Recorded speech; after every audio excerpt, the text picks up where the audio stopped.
যে পুরুষ তার জীবনের প্রথম নারীকে উপেক্ষা করে দ্বিতীয় নারীর আগমন ঘটাতে পারে, সেই পুরুষ দ্বিতীয় নারীকে উপেক্ষা করে যে তৃতীয় চতুর্থ নারীর আগমন ঘটাতে পারবে না, এর কিন্তু কোনো গ্যারান্টি নেই। আসলে ভালোবাসা বলতে কাউকে ভালোবাসার পরে যদি তার দ্বিতীয় কাউকে ভালোবাসার ইচ্ছা শক্তিটাই মরে না যায়, তাহলে আসলে সেটাকে ভালোবাসা বলে না।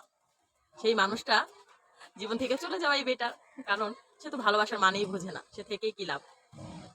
যে ভালোবাসে সে কখনো উপেক্ষা করে ছেড়ে চলে যায় না। প্রথম দ্বিতীয় তৃতীয় এগুলা দিয়ে কখনো ভালোবাসার বহিঃপ্রকাশ হয় না। যে প্রকৃত ভালোবাসে তার জীবনে দ্বিতীয় কেউ আগমন ঘটে না।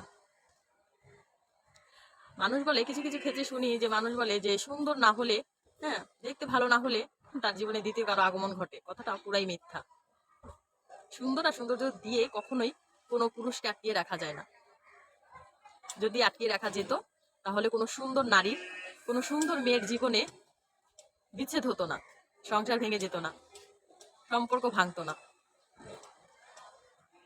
ভালোবাসা মূলত সেটাই, একবার কাউকে ভালোবাসার পরে দ্বিতীয় কাউকে ভালোবাসার ইচ্ছেটাই মরে যায়। মানুষ বলে পুরুষ নাকি তার জীবনের প্রথম নারী থেকে দ্বিতীয় নারীকে বেশি ভালোবাসে। তবে মজার ব্যাপার হলো, পুরুষ তার জীবনের প্রথম নারীর কাছ থেকে যে ভালোবাসাটা পায়, সেই ভালোবাসাটা সে দ্বিতীয় নারীর কাছ থেকে আর পায় না। আপনি কোনো পুরুষ মানুষের জীবনের দ্বিতীয় নারীর কাছে প্রশ্ন করবেন যে আপনার জীবনসঙ্গী কেমন, দেখবেন সে বলবে আমার জীবনসঙ্গী তো পারফেক্ট, সব দিক থেকেই পারফেক্ট। তাহলে আপনার মনে প্রশ্ন আসতেই পারে, তাহলে প্রথম নারী কেন তার জীবন থেকে চলে গিয়েছিল?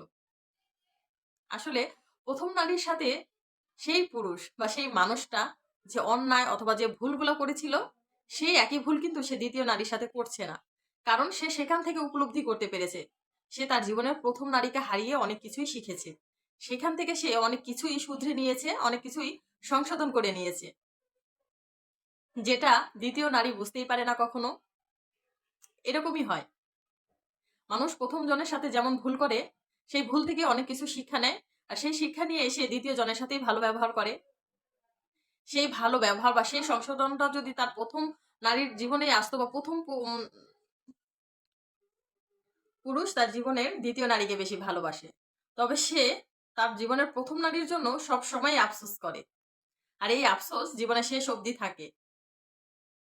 যে আপনার জীবনে থাকার, সে আপনার হাজার হাজার দোষের মধ্যেও একটা গুণ খুঁজে বের করবে আপনার জীবনে থেকে যাওয়ার জন্য। আর যে আপনার জীবনে থাকতে চাইবে না অথবা থাকতে চায় না, সে দেখবেন আপনার হাজার হাজার গুণের মধ্যেও একটা দোষ খুঁজে বের করবে আপনার জীবন থেকে চলে যাওয়ার জন্য। যে ভালোবাসে তার জীবনে একটা গুণের প্রয়োজন, আপনার জাস্ট একটা গুণ থাকলেই চলবে, আপনার জীবনে থেকে যাবে সে। কথাগুলো ভালো লাগলে একটা শেয়ার করে দিবেন। আজকে এই পর্যন্তই। লাইক কমেন্ট ফলো করে পাশে থাকবেন। কথা হবে আবার অন্য কোনো ভিডিওতে। ভালো থাকবেন। আসসালামু আলাইকুম, আল্লাহ হাফেজ।